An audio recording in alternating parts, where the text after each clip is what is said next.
to the Leo Training Podcast with Joe DeLeo. You'll hear in-depth interviews and tips from world-class athletes, coaches, and industry-leading experts to help you train smarter and improve at what you love to do. Train smarter, get stronger, move better, race faster. Here's your host, Joe DeLeo.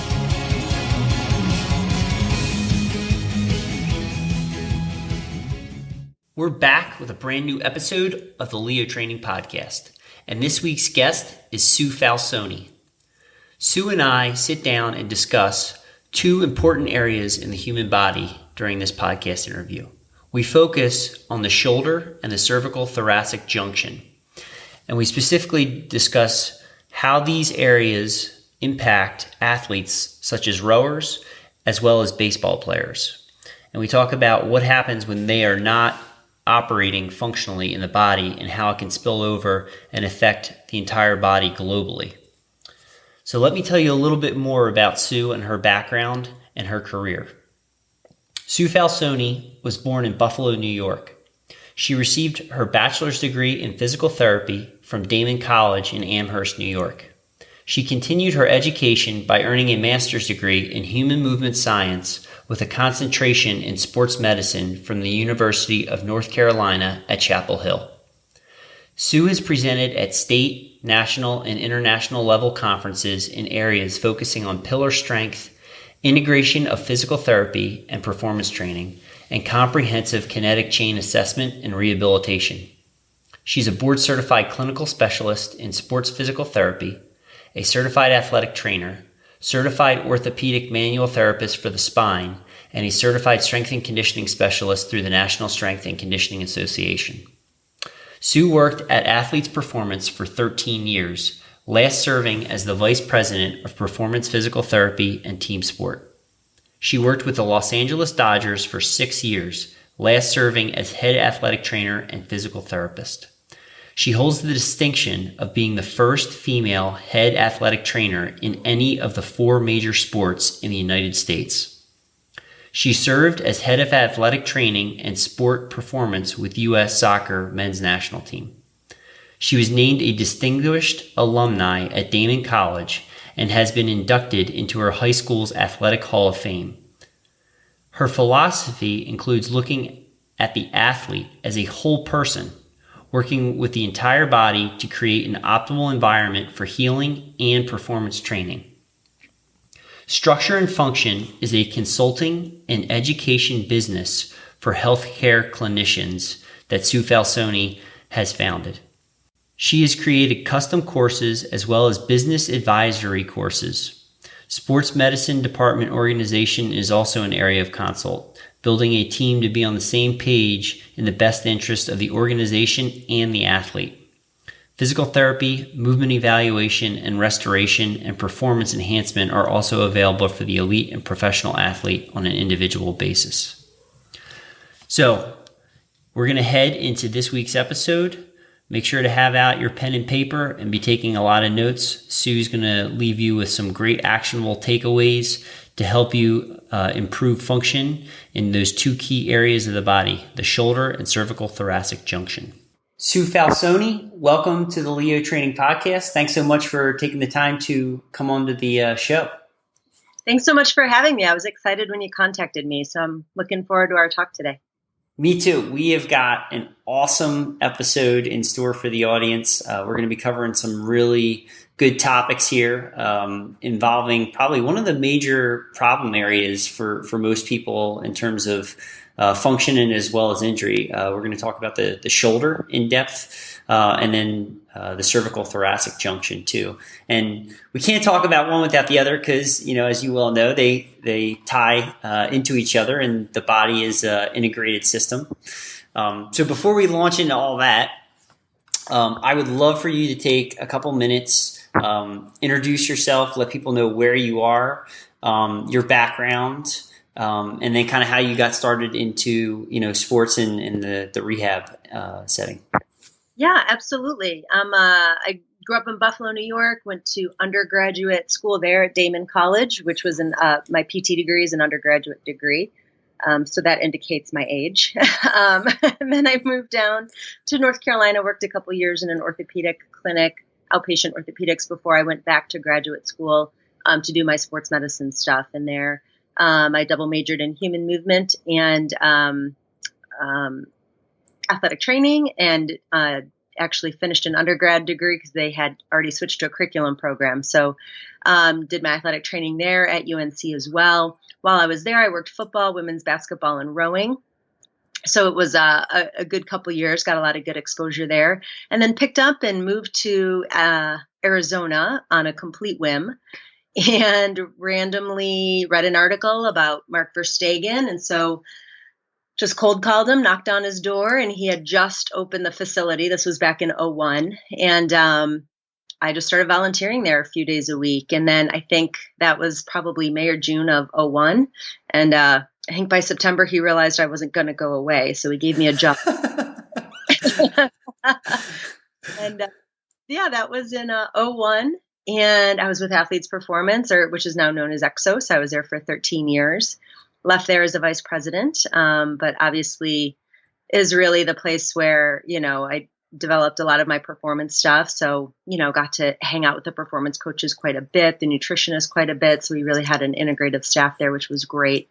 And then during my time there, took on a project through Athletes Performance with the LA Dodgers. And so that relationship went over the course of 7 years. My first year was there was 2007 with the Dodgers. And then that role grew and changed into what it was for the head athletic trainer role in 2012 and 13. Left both of those places at the end of 13, I believe, and then took about a year off because those were two difficult positions to have together. Wow. Yeah. Vice president of a company and being head athletic trainer for a Major League Baseball team are not two positions I suggest people try to do at the same time.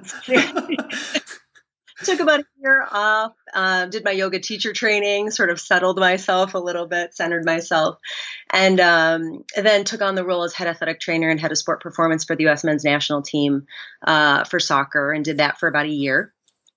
And then that was about a year ago. And so since then have really just been focused on teaching for the last year, between my new role as an associate professor at A.T. Still University in their doctorate of athletic training program, as well as through my own private education company, Structure and Function, which right now consists of one class in foundations and dry needling.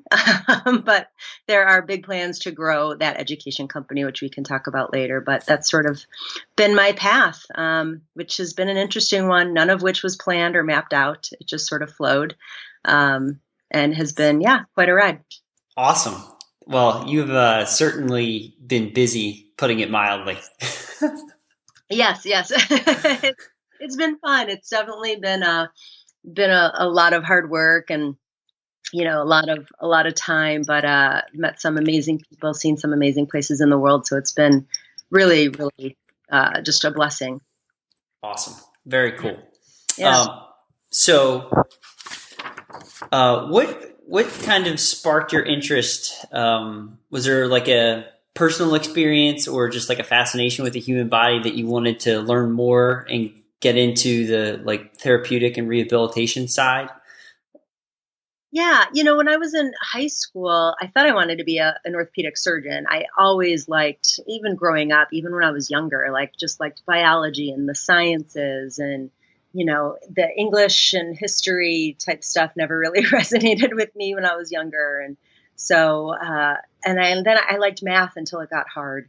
And so sciences sort of always stuck with me. And so, kind of growing up, I was going to, be a marine biologist. I was going to be and then I kind of had settled on orthopedic surgery, or at least to become a physician of some sort when I was in high school. And so, at the time, physical therapy was a bachelor's degree. So when I was looking at colleges and kind of talking with my family, it was like, well, I could go and get, a undergraduate biology degree is really what typically people would do before, at the time, before they went to med school. And so I thought, well, getting a biology degree, this doesn't work out isn't going to give me a whole heck of a lot. So we started looking into other avenues for a bachelor's degree. And so started looking at physical therapy. And as of course, luck would have it, I got injured playing soccer when I was in high school and had to go to physical therapy. And so got to see firsthand what that was about. And it just really struck me how the doctor sort of came in and out. And he was gone in, a few minutes. I'm not putting him down. I'm just saying like that was his role, right? He came in, made the diagnosis, left, and handed me to the PT. And then I spent a ton of time with her. And she was the one that really explained things to me and took me through the exercises and developed a relationship with. And I was like, whoa, like this is what I want to do. I like developing the relationship and everything that she's doing with me. The orthopedic guy was sort of in and out, and I never really saw him again. So then I had switched my focus. I thought, I like the relationship portion of this, along with the science, along with the anatomy. And so really just decided that PT was a better fit for me anyway. So it worked out great. That's awesome. Yeah. So that's a fun part for me too. On the training end is the ability to work with people. And, I think it's the same in the regard that whether you're, coming at it from, PT or strength and conditioning, you can have a really big impact on somebody, in 30 to 60 minutes when working with them. And it can completely change how they're feeling about their day. Agreed. Totally agreed. Yeah. Awesome. Very cool. Okay.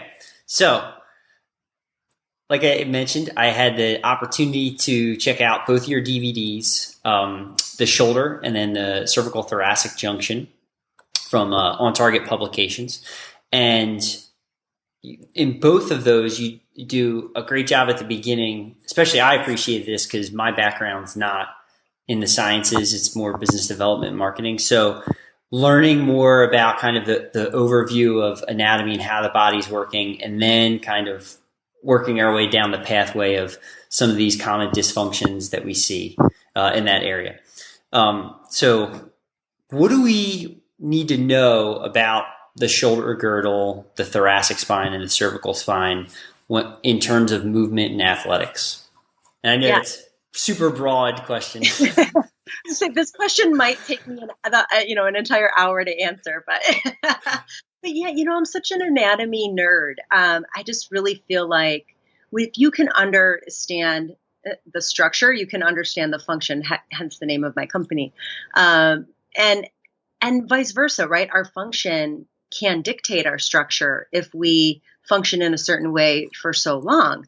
And so they really go back and forth. It's like, which came first, the chicken or the egg? But to sort of start with structure, I think that we have to look at anatomy to sort of dictate what things can do and how they can do them most efficiently. So for example, that cervical thoracic junction, and you're right, these two things go hand in hand. I mean, I think people freak out when they see that DVD name of cervical thoracic junction. And so people are hesitant to buy it, but you have to almost look at those two things together, because the shoulder girdle, the only way it's attached to the body is through the AC joint, right? Which is not a very big bony contact. So the rest of the shoulder girdle, the scapula, the humerus, all of that stuff is attached to the body bony by the AC joint, which means it inherently does not have great stability, right? The shoulder girdle is made for mobility, but it's made for controlled mobility. It just can't be all over the map.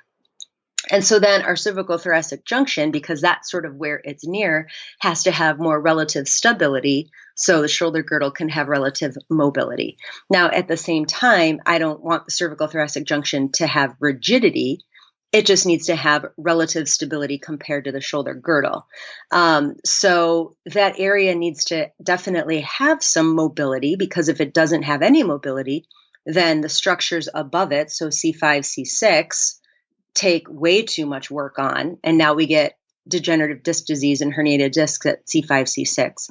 And then our entire thoracic spine gets really, really rigid. And then we have a ton of lumbar spine pain and problems because we're trying to move through our lumbar spine in all directions, which really the lumbar spine, when you look at the facet joints, are really well made for flexion and extension, right? So, and it's not that you can't rotate. It's just when you look at the anatomy of the spine, the cervical spine, how those facet joints are lined up, they work really, really well for rotation. Thoracic spine works really, really well for side bending, and lumbar spine works really, really well for flexion and extension. So when you put these three parts together, we get this unbelievable 3-degree movement that has infinite numbers of degrees of freedom.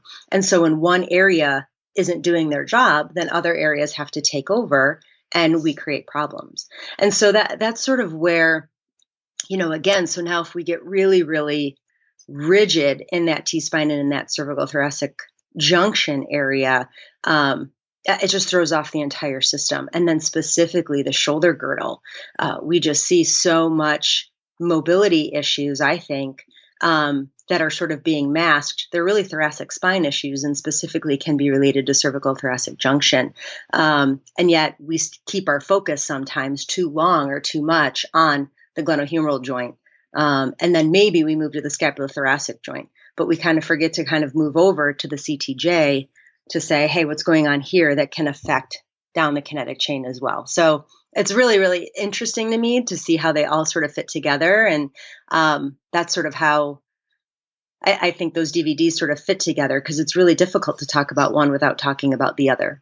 Yeah, 100%. Yeah, I watched them back to back and got out the pen and paper and was taking notes and stuff. And it was great too, because you were pulling in and referencing like some other influence, obviously, that have had a big impact on you, because you talked about Yanda's upper and lower cross syndromes. And, that's something we see such a high prevalence in today's society because we're spending so much time sitting. And then to me, that's like especially the upper cross, you see a lot that type of posture in rowers because they're, one, the sport's in a seated position. If they have poor or stiff hip mobility, they're going to be trying to move from probably their lumbar spine. And they usually get that nice kind of rigid, well, in the sport, we call it that like C back or that C curve. And they're really usually pretty stiff through the upper thoracic spine. And granted, you're spending a lot of time, hundreds and hundreds, if not thousands of strokes in that type of position.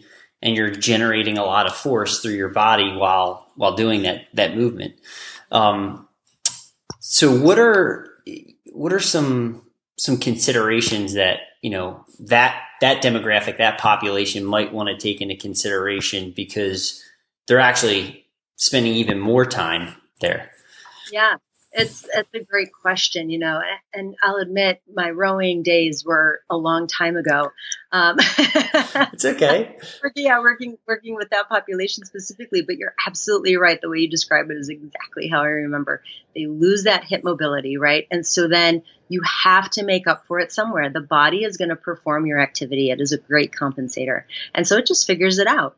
All right, great. You lose hip mobility, not a big deal. We'll start getting it from the lumbar spine. And we'll just get you in that flexed position. And then as you sit in that flexed position, like you said, that sort of C-back kind of thing, right? That's our function dictating our structure. You do that long enough, you start doing that sport early enough, and you do it repetitively enough. If you're not aware of how that function can affect your structure, you'll eventually create structural changes. Because the body, that's the great thing of the body, it adapts to its imposed demands. So if you impose one demand on it, it will eventually adapt. So yeah, obviously, and it sort of depends, right? If they're, what type of boat that they're in, if they're doing more of the sculling type thing, or, if they're working bilaterally or if they're always working unilaterally. The people that were always just on one side of the boat, those were always tough people. Sweep. Yep. Sweeps. Yeah, that's right. I can't remember the terminology. So it really, you have to combat those forces early and often, because you can't out-rep them. Right. And so to me, and I know I speak a lot about posture, and people sometimes will question me on that. Like, well, why do you care about posture? Like, let's just talk about movement. Let's talk about, but our posture dictates our structure. It's from where we begin our movement from. So if you begin from a poor posture, your movement is going to be affected. And so to me, posture is a way that people can literally work on their endurance muscles of their upper quarter, I suppose, all day, because I can't out-rep their activity, Right. especially in someone with a rowing, who's rowing. They're going to be performing hundreds, if not thousands, of repetitions, and so that's really difficult to do in the gym. So it's something that they have to work on all the time, and posture is the easiest way, in my mind, to do that.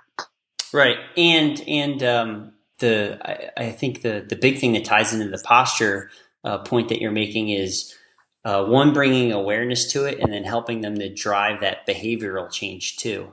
Because it's not like it's sort of relatively, I'll put quotes around it, easy to make a mobility change. But as you pointed out in the DVDs, you need to add concurrent stability for it to stick.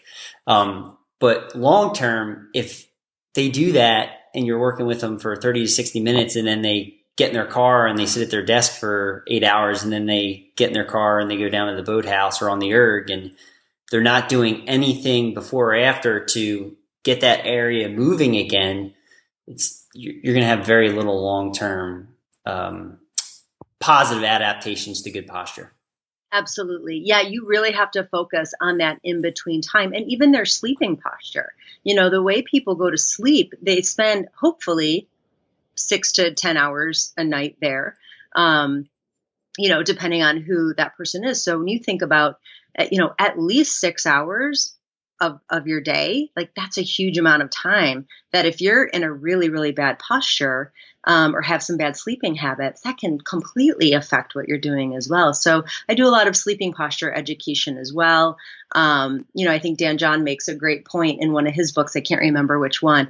I'm like looking at my floor trying to. But he makes a great point in his book. Like, if you need more than like 1 or 2 pillows to sleep with, you probably have a mobility problem of some sort. And I'm like, that's a great point. He's right. But at the same time, I will use a lot of pillows in my instruction, because I want people, because they typically have mobility issues, I don't want them continuing to foster that issue while they're asleep. So I'll get people using a ton of different pillows and kind of just go through their sleep posture and hygiene, to kind of see how they're spending 8 hours a day. It's the equivalent of what they're doing at their desk all day. So we need to address it. And I think sometimes it's a piece we forget about. No, absolutely. Absolutely. Do you have any quick tips or suggestions that somebody, one actionable piece of advice regarding sleep posture that they could implement? Yeah, in general, I tell people you want a spinal neutral, right? So it's just like if you're standing with really, really great posture, that is how you should be sleeping, and supported with pillows or neck rolls or whatever sort of thing. So, especially my cervical patients or people that have any type of cervical thoracic junction or neck pain or shoulder pain, when you sleep on your side, you're sort of, your ears side bent. I have to remember this is a podcast. Your ears sort of bent over to, I'm demonstrating it and no one can see. Your ears bent over to your shoulder. You're sort of all scrunched up with your one shoulder into your ear while you're compressing the other side. And so imagine sitting like this for 6 hours a day. Like, you would never do this for 6 hours a day while you were conscious. So why are we allowing it when they're asleep? We need to be able to, if people are side sleepers, to at least get them to do a quarter turn. So I always will tell people, just put a pillow behind your back. So you can almost just get off of that one shoulder a tad, and support your head with pillows so you're not side bending all night. And then same thing at your lumbopelvic area. Do we need a pillow between the knees? Do we need a pillow at your side, depending on how big your waist is? So you're not side bending your lumbar spine the entire night either. We have a little bit more even lumbopelvic posture there. So really kind of just taking their standing posture and making sure that it looks fairly similar as they're laying down and they're just not all scrunched up. Awesome. Yeah. It's always much easier to do when you don't have the cats or the dogs hopping in the bed and stealing space. My puppy, he's a wiener dog. He is 13 pounds. He has the majority of the bed. It's unreal. He likes, I don't know, he figures out the geometric center of the bed and lays right in it. And then, yeah, we're left to sort of scatter. So it is difficult. I had yellow labs growing up, and it's like amazing how they always like to place themselves in tap dead center of the bed. How do you find it? It's like they take a tape measure out. They find that exact center every time. It's amazing. Yeah. And he's little too. So if you've got a big dog, you're in trouble. Oh, yeah. Totally. Yeah. The 80, 90 pound yellow lab, it's like they're not easy to move. No, that's bigger than a child. Yeah, totally. Crazy. Yeah. Okay, so you made a great point at the beginning. You were talking about structure dictating function, and then talking about how function can also play a role into structure. So let me give another example. So you worked a ton and continue to work a ton with baseball players, right? So if I am starting to play baseball at a very young age and doing that kind of overhead throwing motion, right? That can actually change the development and structure of the shoulder girdle and the shoulder capsule and all that. So could you talk a little bit about that? Yeah, for sure. And it's one of those things where I work with a very specific population, typically 18 to 35-year-old men. And so by the time I see them, things are done, right? And so I remember speaking years back, my buddy Brian Grasso had asked me to speak for the IYCA, the International Youth Conditioning Association. And I was like, Brian, I don't work with kids. And he's like, I know, but I want you to talk about what you see with these people as adults so we can figure out how to intervene when they're young. And I was like, oh, that's brilliant. So I kind of talked about, and I'm going to talk about in my upcoming book as well, sort of my must-do considerations, I suppose. And so, I think some of those adaptations when kids are little are, if they are really going to, which how do we know who's going to end up being a really successful baseball player, right? But that humeral retroversion, let's say, that they develop as a kid, that can be advantageous, right? Because they need to develop that external rotation for their shoulder. So for me, when people say, well, what the guys would pick on me, they'd be like, you throw like a girl. I'm like, well, I am a girl, number one, so that's not offensive. Two, it's because I don't have that external rotation, right? I didn't throw as a little kid. I did synchronized swimming. Everybody stop laughing right now. Because everyone makes fun of me for being a synchronized swimmer. I love it. But, I wasn't I didn't grow up throwing. So I don't have the requisite external rotation in my shoulder to do that job very well. I'd have no chance of becoming a professional baseball player later on in life because I didn't develop that structure early on. So I think we have to remember some of those adaptations can be advantageous later on, depending on how they go. Now, with that said, everyone shouldn't go out and have all their kids, throw a bazillion times. I think kids need to be kids, and that's a whole nother topic. But I think some of the things we need to work on with our younger kids is where our posture develops, right? And so they go to school all day. Now they're on their phones or their iPads all day. That we have a pending thoracic mobility problem that is going to be epidemic as these kids are getting older because their posture is going to be awful. The anterior side is going to be really, really tight. Their heads are going to be jutted forward. They're going to have that standard upper quarter syndrome that Yonda talked about so many decades ago. And it's only going to be worse and worse. And so that's why I love Kelly Strutt's concept of the standing school. These kids, if they're sitting all day, we need to get them at least standing if they're not going to be moving all day. I think that's a great concept. So I think that we have to combat that upper quarter syndrome, that everything about them, even their their homework is on the computer now. So I think we're going to have that epidemic just based on everything that they do is here in front of them, like they're on their phone. And so we have to combat that early on, or they're going to have some major issues when they get older. Yeah, absolutely. And it's funny too, because I was thinking about a lot of that just as you said it, and even watching your DVDs. And so I was a port rower for like 15 plus years. I started rowing in like 6th grade, so I was like 12. But all through high school and then college and then afterwards.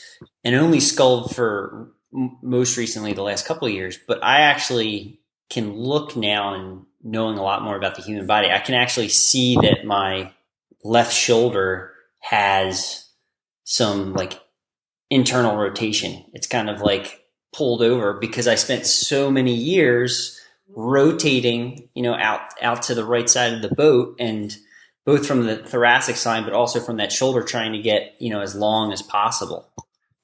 Yeah, absolutely. And I think, at least when I grew up, it was all naturally combated, meaning, guys played football in the fall, and then they played basketball in the winter, and then they played baseball in the spring, and then summer broke and everyone rode their bikes and swam all summer, right? So there was a natural sort of periodization built into the way we grew up back then. And now I think that natural periodization has been taken away. And I'm not necessarily saying that's good, bad, or indifferent. It is what it is. That's the world we live in now. People are becoming 1 to 2 sport athletes very, very early on in life. And so, but my point is that natural periodization has been taken from them. And so we have to give it back to them somehow through postural education, through different types of training. I think, the way I would have advocated training a child or an adolescent or just a youth athlete in general 15 years ago would be totally different than the way I would advocate for it now, just based on the fact that natural periodization is gone. Yeah, we're moving definitely a lot less than we ever used to. And it was interesting. I had another guest on a couple of weeks back, and they're in Czech Republic, and they were talking about how they had a very robust, childhood, like with physical education. They had physical fitness tests, and then I remember asking my parents about that after I had that interview, and they had that, but I didn't have that growing up. And so it's been very kind of it's disappeared a lot from that aspect of education. You're seeing less and less like phys ed classes, less sort of standards on moving a lot more throughout the day, being able to do just the basics like push-ups and pull-ups and a mile run and those types of things. And I think that's also speaking to the epidemic that you're talking about too, in terms of, poor posture and everything. Yeah, 100%. And so if we do have a mover, right, if someone is a youth athlete and they are more categorized in the moving aspect, which is great, they're moving in one direction very early or in one way based on the sport that they've chosen. So even our movers now are having potentially issues because when they choose to move, they're doing one repetitive action over and over and over again, which is causing a different type of problem now too. So yeah, we've got some different categories that maybe, 20 years ago, 30 years ago didn't exist. I don't like to think that I was a kid 30 years ago. Wow, that was depressing. But yeah, when I 30 years ago, we had those physical fitness tests, the president's physical fitness test or whatever. And yeah, I don't think that stuff exists anymore, which is kind of crazy. And so that's why, I think youth athlete training, definitely not my specialty. But I'm interested in it from the fact that if we don't intervene then, it's going to be difficult to intervene later, because once their function dictates their structure, when their, joint spaces are still open, they're still growing, they're very, very subject to that is exactly when structure will dictate their function. They're going to start to just put forces through their bones and through their joints that will literally end up fusing into that position. So if we don't intervene early and often, they're going to be in trouble. Awesome. Well, not awesome in the great point. Not awesome in the sense that this is what's happening. This is bad. We need to intervene, like you're talking about. But so this kind of, I'm seeing where we can go next with this. So taking into consideration everything you just said, right? So let's tie it back into, we can talk about baseball, the overhead athlete, as well as rowing. So again, if I'm a youth rower, high school rower, and I'm going to school 8+ hours a day and sitting, and then my sport is in that type of seated position, and now I'm doing a pretty rigorous physical activity in that type of posture and exerting myself, that's only going to expedite or compound the problem later on. So my question is, what are some, for that demographic, what are some considerations that they can implement from some of the work that you've put out to counteract those effects? Yeah, that's a great question. I think one thing, even not thinking specifically about an exercise or a body part, is really looking at set and rep schemes. And I think we have to get comfortable as performance coaches to have a different set rep scheme on each side. Meaning, if someone's constantly doing their sport, rotating to the left into flexion and flexion and internal rotation on that left side, we have to do a lot of extension and external rotation on that side. We of course need to do it bilaterally, but maybe, and I'm tossing out random numbers here, maybe we do 30 to 50 reps on the one side and we only do 10 to 30 reps on the opposite side. I think we need to feel comfortable with having different set rep schemes if people are doing an asymmetrical movement, if that makes sense, to help sort of combat some of that asymmetry, I suppose, that's coming along.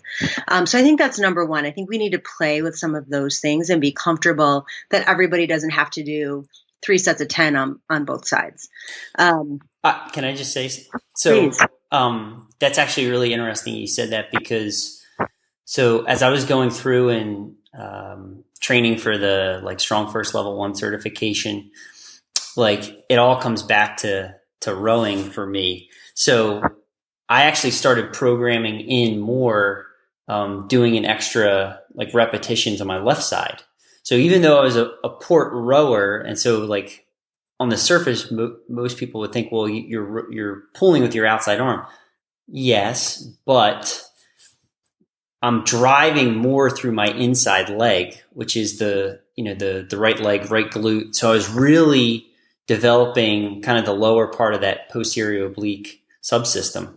Yep. So as a result, when I would do, like, for example, like a left-handed Turkish get-up, I had a really difficult time getting that initial transition onto the elbow and then the arm, because I couldn't drive as well through that left leg, through that hip. So I just started doing an extra rep on that side and taking out a rep on the right side because I just didn't need it. Right. And I did not lose anything in terms of strength, but I actually gained a lot more and was much more balanced and symmetrical by adding the extra rep and taking away an extra rep on the other side. Interesting. See, so totally intuitive to you and to your body. And so I think we need to, and I'm not saying people don't do that, but I think we need to be comfortable with doing that and not having to have even repetition. So I think that's number one. And then number two, to kind of go back to some prog school type stuff. I remember taking, I've taken a few courses with Pavel Kolaj, and he described posture to me really, really well. And when he was talking about it, it made total sense. We're born from the womb in a flexed, internally rotated and adducted position. And so that is the position we always go back to. They call that the old system, right? Or the primary system. And so it's not until we have sensory stimulation. So sensory is going to dictate motor, right? The sensory motor system. I think sometimes we forget about the sensory portion of that system. The only reason we move is because of an external stimulus. Something has come in, we have interpreted that stimulus, and we get a motor output.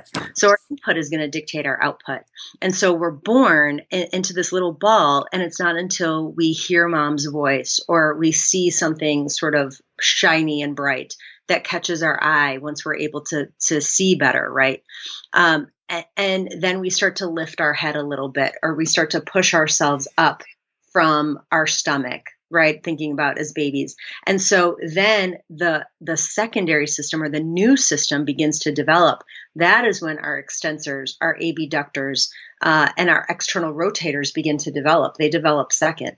But everything we do goes back to that primary system. So if you can visualize someone that you know maybe who has had a stroke, what happens? They go into that flexed internal rotation adducted position. Or someone who has cerebral palsy, who has had challenges to their nervous system and neuromuscular system as a whole, same thing. They are in an internally adducted and rotated position. When we hurt ourselves, right? Oh man, I hurt my elbow. What do? We pull it in and we become internally rotated, adducted, and flexed. When we get fatigued and tired, exact same thing. If we're fearful, we try to protect our center and our core, right? So we kind of recoil. Everything we do, whether it's fatigue, emotion, neurologic, goes back to that old system. So our training really needs to focus on that new system, the external rotation, the abduction, and the extension. I'm not saying I never train the internal pattern. Of course we do, but again, not as much as I do my external system, right? There's that imbalance of set and reps that we need to focus on. So I think it's important, as everybody sort of intuitively knows, we spend a lot more time on our external rotators and abductors than sometimes we do on the internal system. And I think that's good. And I think that's okay. And I think when we're training youth, we really need to focus on that. And I've got no problems using things like, at least with my older adults, I just gave two, posture shirts to somebody, to two of my friends, because they're, one girl is a hairdresser and one girl is a mom, and they're always sort of in that position. They've got no chance to combat what they have to do, right? So put them in an external device, put them in in one of the IntelliSkin shirts, that's typically what I use is like the IntelliSkin posture shirt. And my friends are like, oh my gosh, like this is where I'm supposed to be. This is where I'm supposed to. And I'm like, yeah, you get exhausted after 20 or 30 minutes because you're not used to being there. So just like I wouldn't start off with, the heaviest weight possible, right? You'd maybe start off with a smaller weight and kind of work their way up, or you'd, from an endurance standpoint, you don't jump into a 23-mile run. You start with a mile run and you work your way up, right? So same thing for them. I'm like, just wear it for 20 minutes a day and gradually increase your time. And it has made a significant impact on both of their lives. I just talked to them last night. They were like, she's like, I feel great. She's like, I feel open. That was her subjective. I feel open. Right. So I'm not afraid to sort of give some of those external devices, not because I want to take the workout. You're not doing it for them, if that makes sense. It's making them be in a good position. The other thing I would often do if I don't have that is I'll just take tape, like either a white tape or elasticon or even kinesiology tape if you pull it tight enough, not to use it. But I'm totally going to use it wrong here, if that makes sense. That actually is kinesiology tape. I would pull the tape as tight as I can, get someone in a great posture, pull the tape as tight as you can and put it on them in like an arrow. So you have almost a piece of tape coming from C7 down to T7. And then you have some tape wrapped starting at their greater tubercle, coming around their posterior shoulder and attaching onto the tape at the thoracic spine. Same thing on the other side. So you kind of end up with like this sort of Y area or an arrow, I guess it would be. Not because I want the tape to hold them. That's not the purpose of it. It's just when they begin to slouch, they feel the tension of the tape, so they sit back up. If they're in a good posture, they shouldn't even feel anything on their back. It's when they get into a bad posture that they feel that tension. They're like, oh, there it is. I got to sit back up. So that neuromuscular retraining, I think, is really, really important. And so, like I said, I'll use those external types of things all the time to just cue people, because you can't just keep verbally saying, sit up, and you just sit up. That's what our moms do. And our grandma. But as interventionists, we need to come up with a different cue for sure. No, that's great. I mean, I've used rock tape in that regard, and it works really well in just bringing that awareness. And I think to your point, it's very helpful because there's only so much you can do in the 30 to 60 minutes, so you got to worry about them the other 23 and a half hours of the day. Huh? Yeah, that's exactly right. And a lot of times, like my, my friend, she's not in the business at all. And so, you can talk to them about posture and you can talk to them and they'll nod and they sort of get it. Yeah. Okay. Right. But it wasn't until I had her put that shirt on. She was like, this is where I'm supposed to live. Like, I didn't understand what you meant. You know what I mean? But they'll nod and seem like they understand, but they don't really understand. Our clients a lot of times, right? This isn't their business. So we have to make them understand. And so as soon as she put that shirt on, she was like, oh, I get it. Right. Yeah, I'm nowhere near here. ever. It's really eye-opening to her and to me to realize, all right, our clients and our athletes don't always understand what we mean. And even if we think we're being clear, we're not always speaking the same language. No, that's an excellent point for sure. Yeah. Absolutely. Okay. So taking into consideration some of these potential postural changes that individuals could undergo from, being in a seated position or rowing, right? So if their posture is changing, right, and eventually over time the structure may be changing, how is that going to affect, say, for example, a rower? Because the body's not in the proper alignment and position, the shoulder girdle and the cervical thoracic junction is not going to be able to function and perform the way it's inherently designed to perform. So can this kind of spill over into areas like the rib cage and having problems with rib injuries? Because that's a big one for rowers. Yeah, I remember that. Yeah, I treated a lot of stress fractures back then and everything that comes along with it. But yeah, I think I think a couple of things here. I think one, I was having a really good discussion with James Anderson from the Postural Restoration Institute, and because they talk a lot about how we have our liver is on one side, so we kind of have that rib flare, and we sort of have our pelvis is in a certain position, and everybody sort of has this because we're human. Right. And so he and I were talking about this, and, I asked the question that I'm sure everybody who starts to begin down that journey asks, like, well, James, like if that's what the posture we all have because we're human, like, how are we going to combat that? Right. Like, I don't want to combat that. And he made a great point to me that really sort of changed my view on some of these things. It's not that we're trying to combat that. If everybody has, and I'm saying everybody in quotes, right? But if the majority of people have this sort of human pattern, it's not that they can't have that pattern or we're going to combat that, right? Our organs sort of set us up to be asymmetrical, but people should be able to move into and out of things. And I think that your example with rowing is a perfect example here, right? You said you were on port side, always sort of doing that internal rotation flexion with your left and then sort of that external rotation movement, right? But yet we never end up compensated into this open posture, right? We always end up compensated into this flexed posture.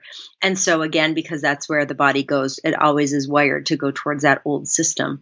And so I think that the thing is that it's not necessarily, I want you to be able to move into and out of that posture. That is really sort of considered the neutral. You need to be able to move into and out of these postures and then come back to sort of the neutral position. It's not that I always need people in a neutral position. We're meant to move.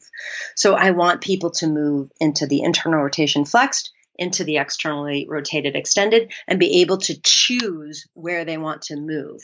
Once we begin a structural change, you no longer can choose where you want to move. Your movement will be dictated by your structure. And so now all of a sudden we have to figure out where else can we move from. And so specifically with that example, that's exactly right. If I can't move from my thoracic spine, I have to, the next joint over is my costal-vertebral and my costal-transverse joints. I have to move from my ribs. And so now I've got my serratus attaching onto my ribs there. I've got my obliques attaching onto the ribs.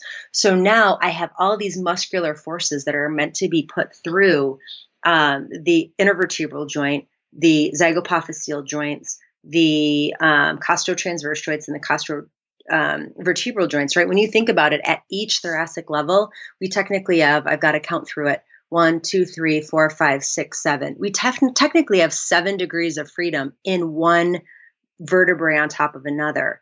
And so if we lose one of those degrees of freedom, like all of a sudden 2 or 3 of them, right, the thoracic spine, zygapophyseal joints, and the intervertebral areas are not moving, we're stuck with those 4. Now the costovertebral and the costotransverse joints have to do the work of 7 degrees of freedom versus 4.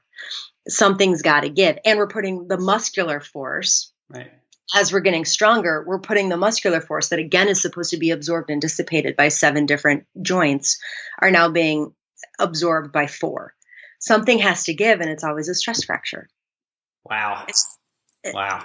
It's got to be the way, right? Yeah. Well, it's that old law, energy is only transferred. It's not lost. So it's got to bleed over into somewhere. So like you said, yeah. It was just the rib. It's got to go to the rib. That's where all of those obliques and that serratus attaches onto. So it has to go there. So when we lose that thoracic mobility, it's got to go out to those costal-vertebral and costal-transverse joints. So we need to be able to maintain all of those degrees of freedom so the body can now choose. The body can choose how things get dissipated. When we start taking away choices, it's only got 1 or 2, but we're still putting the same forces through. So something then eventually has to give. No, I love that. I mean, that's some awesome perspective. The way you framed it right there, I haven't connected the dots like that. So I think that's awesome. And hopefully that helps a lot of other people in the rowing community out too. So that's great. Okay. So kind of shifting gears slightly.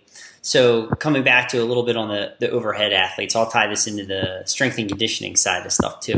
So I'm prepping for the Strong First Level 2 certification. So that entire cert and that weekend is pretty much overhead, all the lifts, right? So with not getting into program design or anything like that, but if we are doing overhead work, whether we're a baseball player, Olympic lifter, or training for that, that weekend, what are some good principles that we want in terms of movement? Like an easy one, we want to make sure that we're maintaining, having that rib cage locked down towards the hips. We don't have a rib flare. So what are some other ones that we want to make sure we're maintaining and owning when we go in overhead? Yeah, that's a great question. I've got no problem with overhead training if you've got the controlled mobility, and stability to do it. And I think that's where we get into trouble is people are doing overhead stuff that aren't set up to do it, exactly what you're saying. And so, from a baseball player or a rower or someone like that who typically doesn't necessarily go a ton overhead, but I mean, let's remember they're catching baseballs above their head. They're swinging the bat. They end up overhead when they finish. So there are times when people are overhead, and let's face it, rowers are human. So they're going to have to lift groceries and get children out of bunk beds and sort of do all of this stuff, right? Like we just function in life. So I have no problem with overhead training for any type of an athlete. I think it comes to setting it up right. And I think we have to take the time to make sure you're exactly right, that they're not compensating at the thoracolumbar junction in order to extend because they don't have the controlled mobility at their shoulder girdle. So they have to extend their lumbar spine in order to do those things. So I agree with what you said. We have to be able to keep that sort of rib cage. I kind of say bring that rib cage sort of down and back because that's what the verbal, visual, tactile cue that the athlete can sort of understand. But really sort of that, it's just that sort of internal bracing thing that's happening. They have to have that proper trunk stability.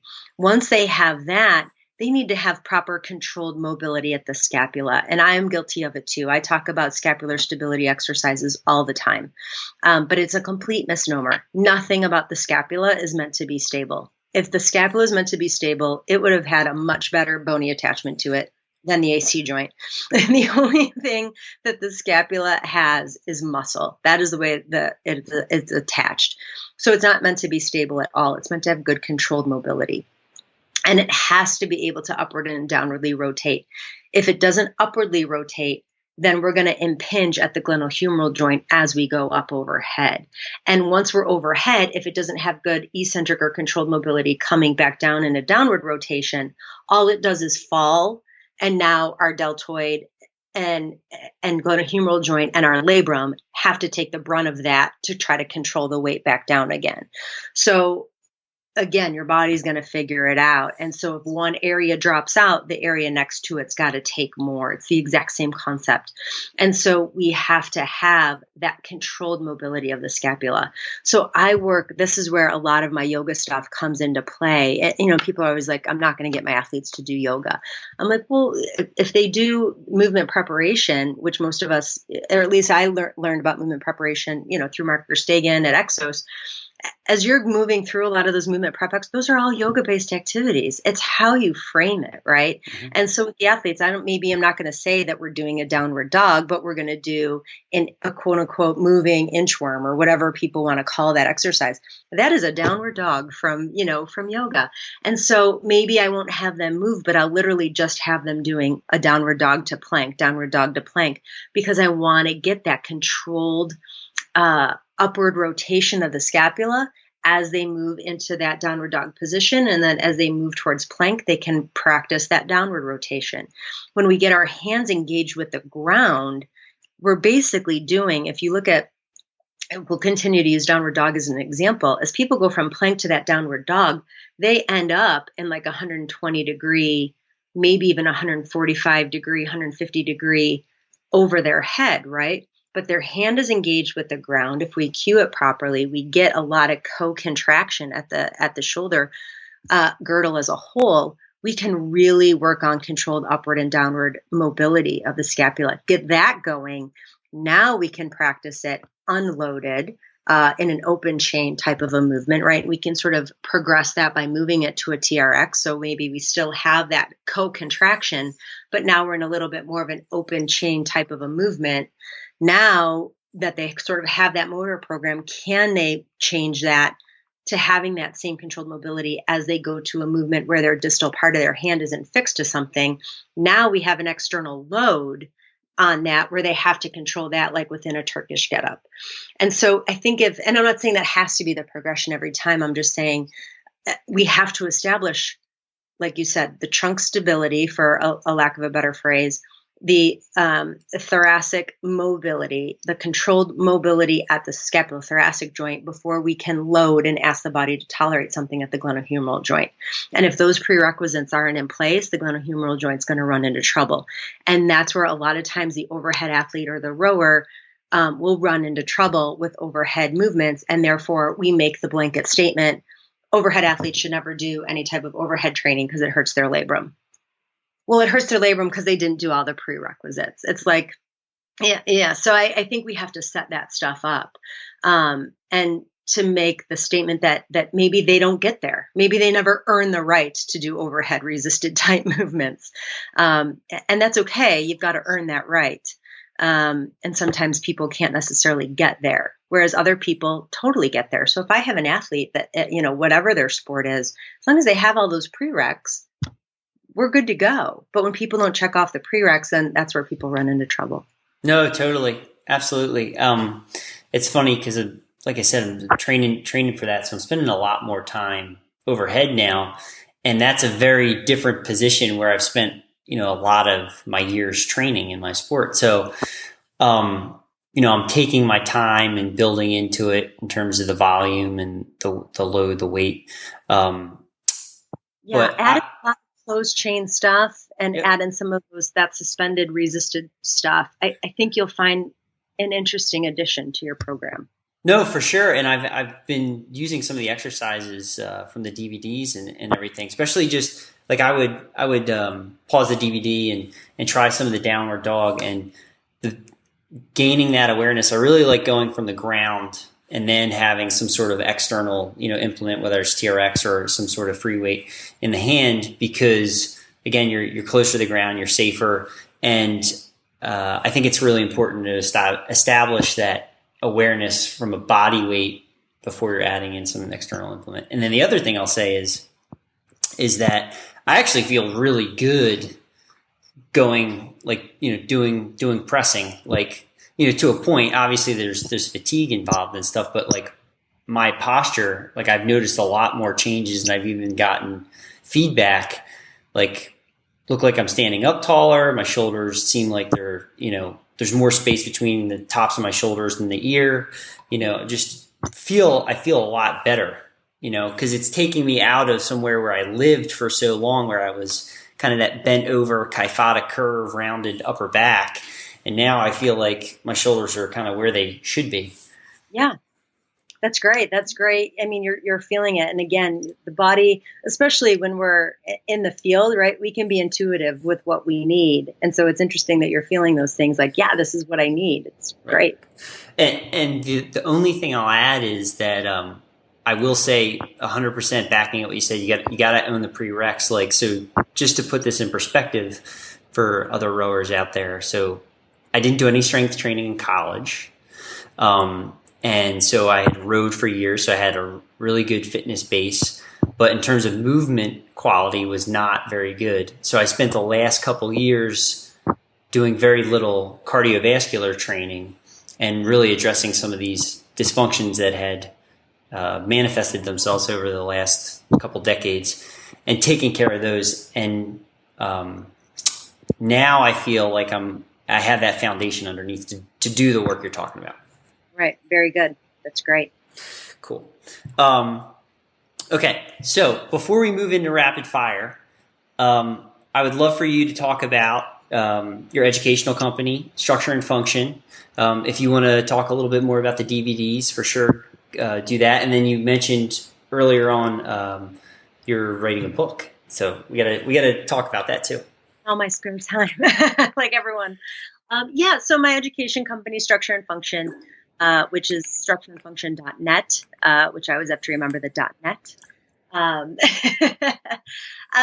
It's exactly that. It's an education company. And right now it consists of one course, which is a Foundations in Dry Needling for Orthopedic Rehab and Sport Performance. So physical therapists, chiropractors, athletic trainers, depending on what state you live in, you may or may not have the ability to dry needle. So we go over the all of that stuff, which can be another podcast, obviously. And so, but that's not the plans of where to stop. We're going to have more courses in dry needling, and we're going to have courses outside of dry needling as well. And so what I really want to do and what I really want to focus on is this bridging the gap from rehab to performance. How do we go from table to field or table to boat, so to speak? And really kind of piece that together for people. I think that we all are taking all of these amazing classes. I'm doing it too, right? We're taking the PRI, the DNS, the FRCs, the LMNOPs, the SFMAs, right? Like we're taking all of these classes, and how do they fit together, right? And as they should be taught in isolation. Everybody has their own stuff, but what I'm really starting to piece together, doesn't matter if you're talking about dry needling or you're talking about strength and conditioning. In essence, when you break down the principles of almost everything, the principles are all the same. And so how do we take all of these things and intermix them in order to really sort of best help the athlete? And so that's really where my book is going as well. And that's called Bridging the Gap from Rehab to Performance. And it just sort of talks about that everything has its place, right? So Michael Boyle and I used to have this argument, that he hated yoga. He's like, Sue, I hate yoga. It's stupid. And I'm like, how can you hate yoga, right? Like it's rooted in so many of the movements. I mean, a single leg RDL is Warrior 3. Right. So right. It's the exact same stuff. And so, but I agree, yoga as it's typically practiced is great when we're trying to do some type of balance, body weight control type stuff. If I'm trying to teach an athlete acceleration, or we're in a phase of strength and trying to pick up heavy stuff and put it back down again, yoga is not the best choice. But yoga has its place in that performance continuum from table to field. And so just like if someone is injured, throwing a kettlebell over their head, maybe not the best immediate choice. We have to do some pain generator and some motion segment stuff down on this end of the continuum before they can do that. So when we sort of start to look at it, I hate the word continuum because I guess that means that you, again, like a prereq, like you have to achieve this before you achieve that. And that's not always the case, but it's a continuum from the perspective of everything has its place. If we want to work on psychomotor control versus fundamental strength versus working on the motion segment versus the pain generator versus somatosensory control versus advanced performance, all of these things fit somewhere in the continuum. And we just have to be able to identify where do these things fit in the continuum? And when I look at the continuum from my perspective, say, where's my education? Wow, my education is really heavy down at this end. Maybe I either need to get more education in some of these other boxes, or I need to befriend somebody who's really good at those boxes and we can patient share, right? Because we can't be experts at it all. So really what I'm hoping in my book to do is to take that, present that continuum, talk about where at least I feel like things fit within it, and to give people a usable sort of framework to work within, to just give some organization to all of this and what we're all doing, because there's just so much. So that's what my new classes are going to be about. How do we fit all of this stuff together? That's what my book is going to be about, which hopefully will be out. We're saying winter, which might be January or February, maybe earlier. I don't know.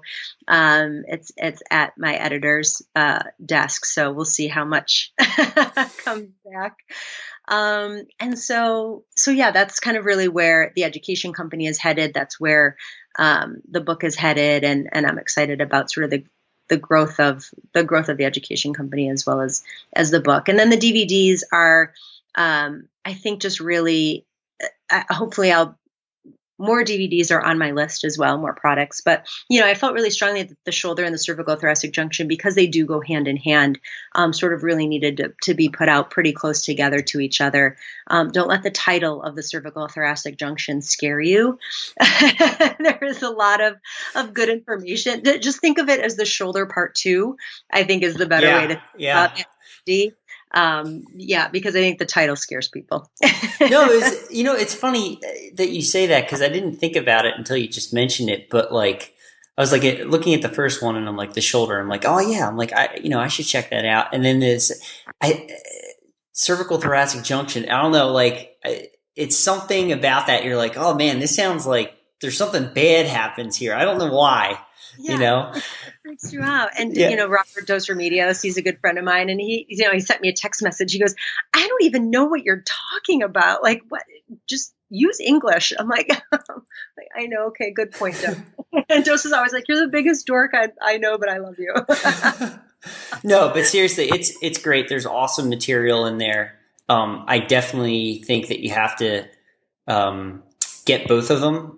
And watch them pretty close together, because the material, there is such a big overlap, and it will really help your understanding of how that area of the body works and functions, and then how it can affect the rest of the body as well. So and I'll be for sure keeping an eye out for when the book gets released and launched and everything.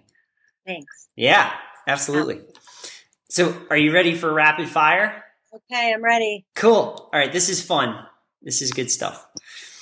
Okay, so first question. Given your current knowledge level and all your life experience, okay, if you could go back in time, what advice would you give yourself 15 to 20 years ago? Oh, this isn't going to be very rapid.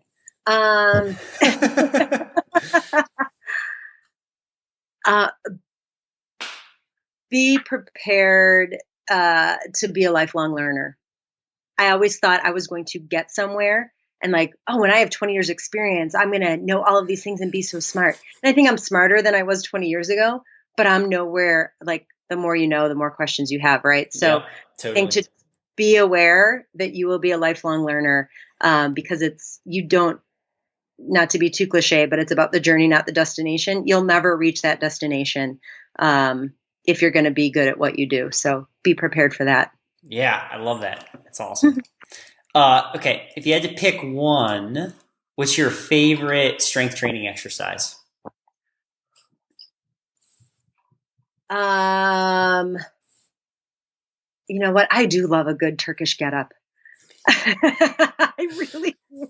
I think there's so much going on there and so many different things happening. I love the transition from floor to standing and back to, if I had to pick one, I think that's where I'd go.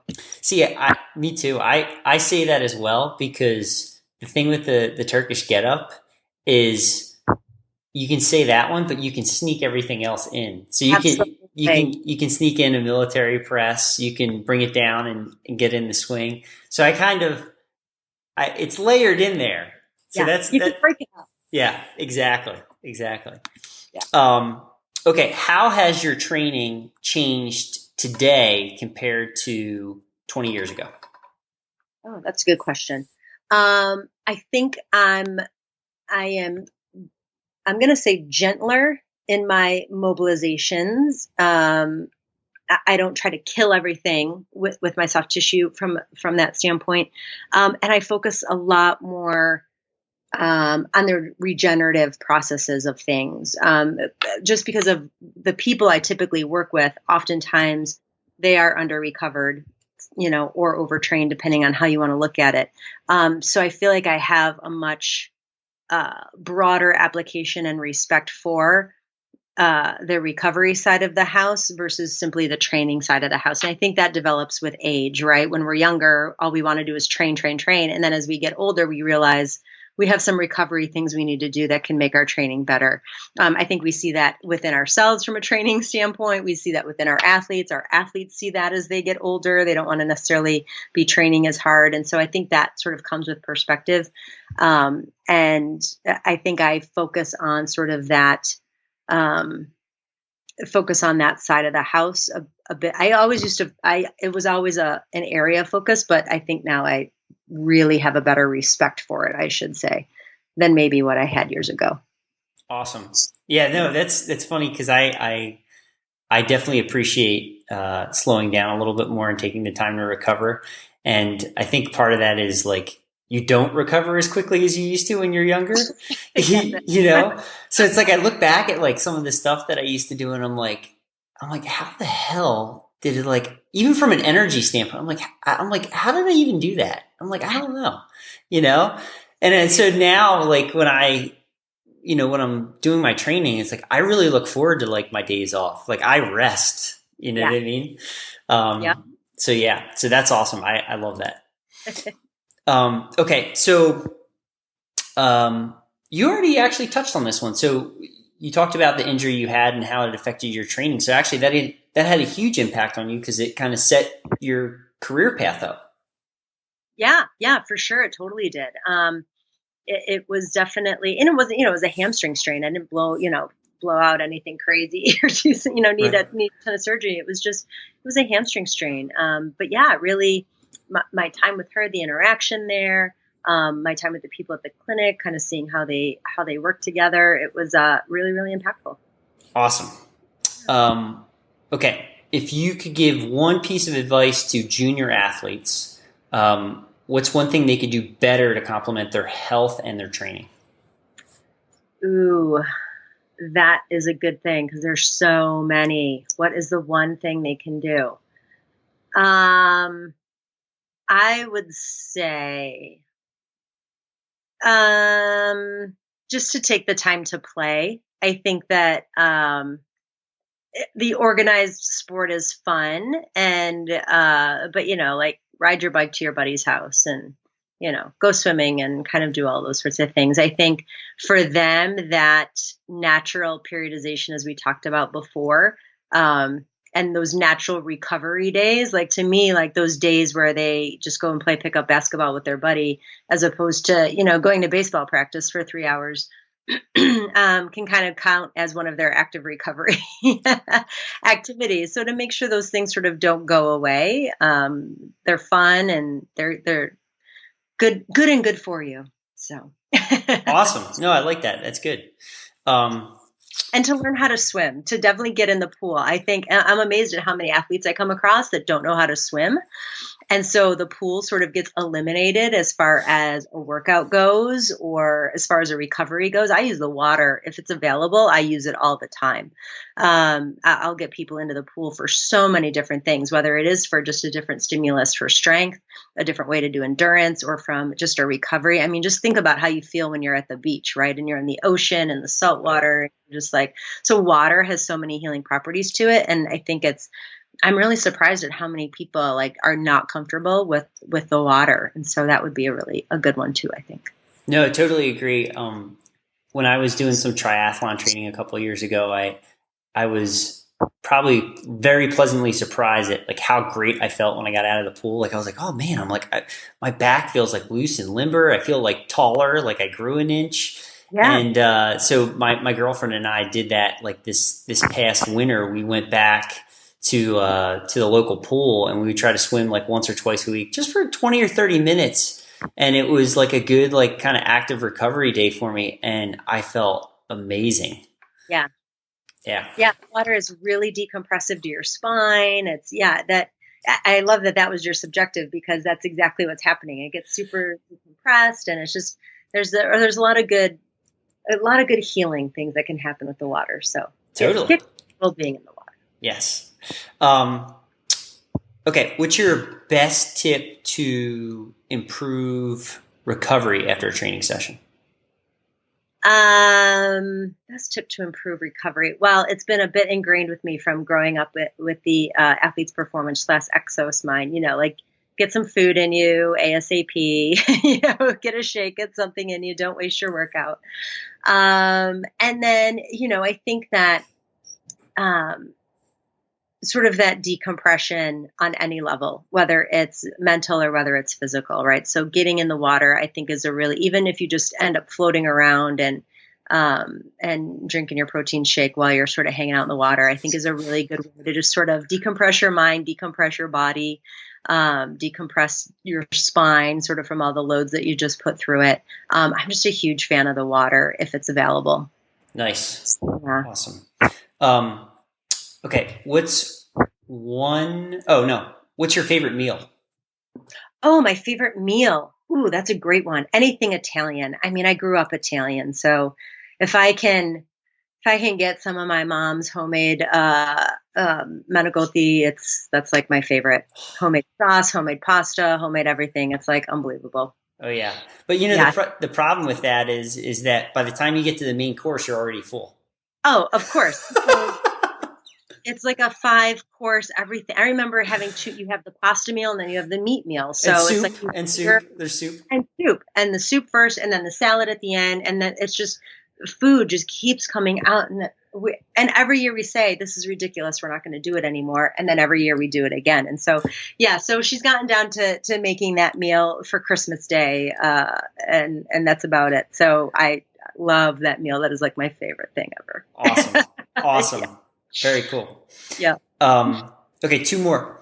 What's one book everyone should read? And that can be regarding any genre or topic. One book everybody should read. Oh my gosh, that is so hard. I could take the camera right now and just flash you around my office, because it's literally littered with books right now. As I'm writing and like creating classes and doing whatever, there's books everywhere. One book. I am going to say, you know what? I'm going to go out on a limb, and I'm going to say, oh man, there's so many good ones. I hate this question. I'm going to go on a limb and just say any anatomy book. I think that we cannot study anatomy enough, because as I've already said, our structure is going to dictate our function. And even like I said, just sort of understanding, why is rotation bad at the lumbar spine? Forget about all the studies, forget about what everybody, any guru you choose to follow has told you. If you look at the anatomy of the lumbar spine, you'll see why rotation can be a really bad thing there. And so for me, like if we can just bring it back to anatomy, it's really hard to refute, and when you start to look at, or the diaphragm is a great example, how that thing comes down and it sort of crosses over, it comes down to L2, L3, and then our psoas goes all the way up to L1. So there's like that direct connection there between our breathing and our diaphragm and our hip flexors. And it goes on and on and on. I mean, I can give you tons of examples about that stuff. So I feel like if we have a really good working understanding of our anatomy, which after 20 years, I've got the anatomy app on my iPad. I've got the anatomy books everywhere. I think I've got 3 of them on the floor right now. If we can bring it back to anatomy, it's really difficult to refute. And most things can relate back to that. So I would say keep any of your favorite anatomy books by your side. Awesome. I love that. Yeah. Okay. Final question. Who do you currently study or have you studied in your career to learn and get better?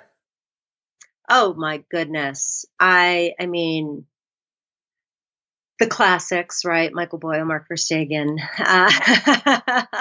Robert Dostromedios, Stan John, add-on, all of those people. Right now I'm studying a lot of Luigi Stecco and Antonio Stecco and Carlos Stecco's work from a fascia standpoint. And really sort of getting into that, Robert Schleip.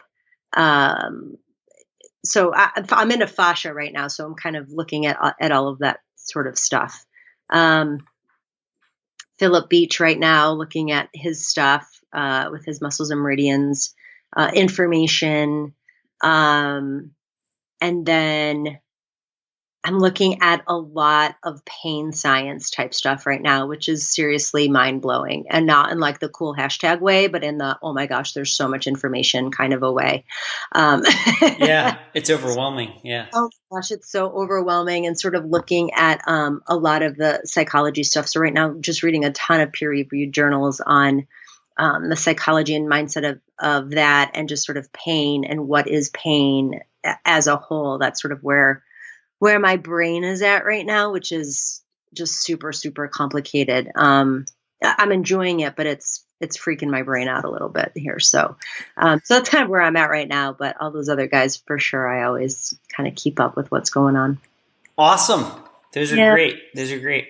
Well, thank you, Sue, so much for taking the time to come on. And this is a great conversation. I think it'll help a lot of people out: baseball players, overhead athletes, rowers, anybody training for, strength and conditioning or certification that's overhead like myself. So we definitely covered some awesome topics and interesting ground. So thank you again so much for taking the time to come on.